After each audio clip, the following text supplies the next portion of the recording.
90 రోజుల కోర్సు పూర్తి చేస్తే చాలు 100% ప్లేస్మెంట్ సపోర్ట్ తో సాఫ్ట్వేర్ జాబ్ మీ సొంతం. వెంటనే కోడ్ జ్ఞాన్ డెస్టినేషన్ ని సంప్రదించండి. నమస్తే, welcome to Suman TV. Janasena 12వ ఆవిర్భావ దినోత్సవం చిత్రాలలో అంగరంగ వైభవంగా జరిపించేందుకు ఏర్పాట్లయితే చకచకా జరుగుతున్నాయి. ఇక్కడ మనం చూసుకోవచ్చు, వీర మహిళలు కూడా తమ వంతు పాత్రను పోషిస్తున్నారు. మేడం నమస్తే అండి, ఎక్కడి నుంచి వచ్చారు? మేము పెందుర్తి నియోజకవర్గం అండి. నా పేరు గొన్నా రమాదేవి. ఈరోజు ఇక్కడ సభ దగ్గరికి వచ్చి చూడడం జరిగింది. చాలా కన్నుల పండుగగా ఉందండి. మా జనసేన సభ ఎక్కడ ఏర్పాటు చేసినా కూడా ఎటువంటి లంచాలు ఇచ్చే ప్రభుత్వం వైసీపీ ప్రభుత్వం, కానీ మా ప్రభుత్వంలో అయితే ఎప్పుడూ కూడా ఎవరికి కూడా బిర్యానీ ప్యాకెట్ కూడా ఇవ్వాల్సి చాలా స్వచ్ఛందంగా వస్తారు. అలాగే ఇక్కడ చాలా ఆనందదాయకంగా ఉందండి. పిఠాపురం ప్రజలు చాలా అదృష్టవంతులు కూడా.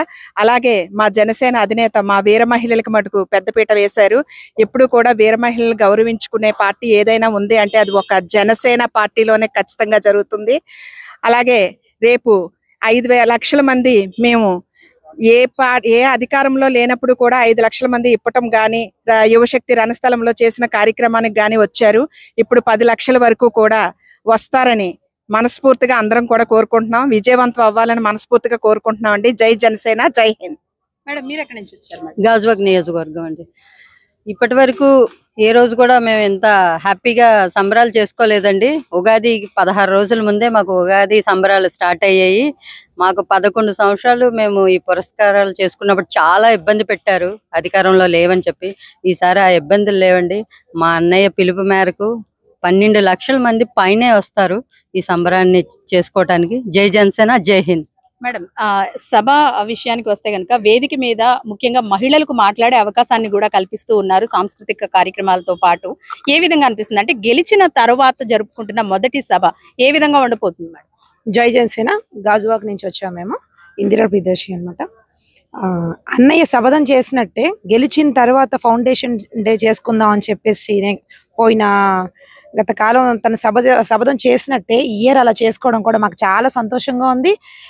చాలా మంది 13, 14, 15 అని ఫిక్స్ అయ్యారు, కానీ మాకు ఇంటికాడ ఉంటే వీర మహిళలు కాబట్టి అన్నయ్య సభకి వెళ్ళి ఏం జరుగుతుందో ఎంత ఎగ్జైట్మెంట్ ఉంటుందో అని చెప్పేసి అక్కడి నుంచి మేము వచ్చాము. మాకు ఇంటికాడ ఉండడం కన్నా ఇక్కడ ఉండడం మాకు చాలా ప్రౌడ్ గా ఫీల్ అవుతున్నాం. ఈ సభ కూడా చాలా విజయవంతం అవ్వాలని కోరుకుంటున్నాం. ఎందుకంటే పవన్ కళ్యాణ్ అంటే ఫస్ట్ ఆ మెరాకిల్ ఇదే వేరు, అది చెప్పలేము అనమాట. తన కోసం పోస్టుల కోసం అట్ల కోసం మేము ఎవరు పనిచేయట్లేదు. అన్నయ్య కోసం చాలా చాలా అంటే చాలా అన్నయ్య ఎంత సర్వీస్ అయితే ఇస్తున్నారో మేము వేరే మహిళలు కూడా అంతే సర్వీస్.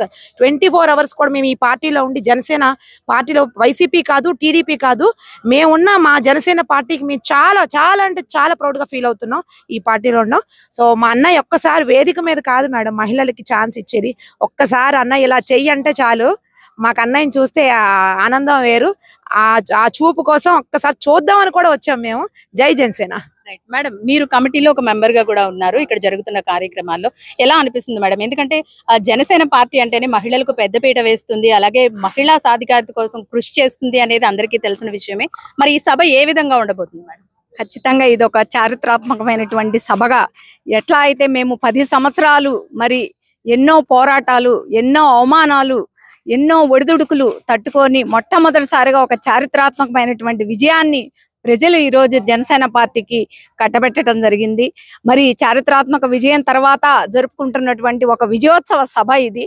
ఇందులో మొదటి నుండి ఎవరైతే పార్టీకి కష్టపడ్డ పార్టీ కార్యకర్తలు కానీ, నాయకులు కానీ ప్రతి ఒక్కరూ ఇందులో పాలుపంచుకోవాలి. ప్రతి ఒక్కరూ ఈ విజయోత్సవంలో పాల్గొనాలి అనేది పవన్ కళ్యాణ్ గారి కోరిక. ఆయన కోరిక మేరకే ఈ రోజు ప్రజలందరూ ఈ విజయోత్సవ సభలో పాల్గొనబోతున్నారు. ముఖ్యంగా మహిళల విషయానికి వస్తే ఈ రోజు జనసేన పార్టీ యొక్క ఈ చారిత్రాత్మక విజయంలో జనసేన వీర మహిళల పాత్ర ఖచ్చితంగా వారికంటూ ఒక పేజీ ఉందని మనం చెప్పుకోవచ్చు. ఎందుకంటే సాధారణ గృహిణులు కూడా ఈ రోజు వీర మహిళలుగా తీర్చిదిద్దారంటే అది ఒక జనసేన పార్టీ పవన్ కళ్యాణ్ గారికి సాధ్యపడింది. మరి ఆయన అనుక్షణం ఆయన మహిళల్ని ఉత్సాహపరుస్తూ, చైతన్యపరుస్తూ, మరి వాళ్ళలో ధైర్యాన్ని నింపి ఈ రోజు ప్రతి మహిళ గొంతుగా ప్రశ్నించే గొంతుగా ఏంటంటే అది ఖచ్చితంగా జనసేన పార్టీ పవన్ కళ్యాణ్ గారి ద్వారానే సాధ్యపడిందని చెప్పుకోవచ్చు.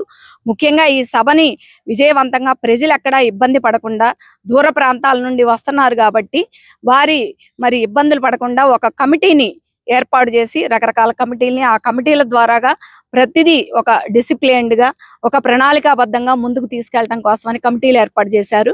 అందులో భాగంగా మరి నన్ను ఫుడ్ కమిటీలో వేయడం జరిగింది.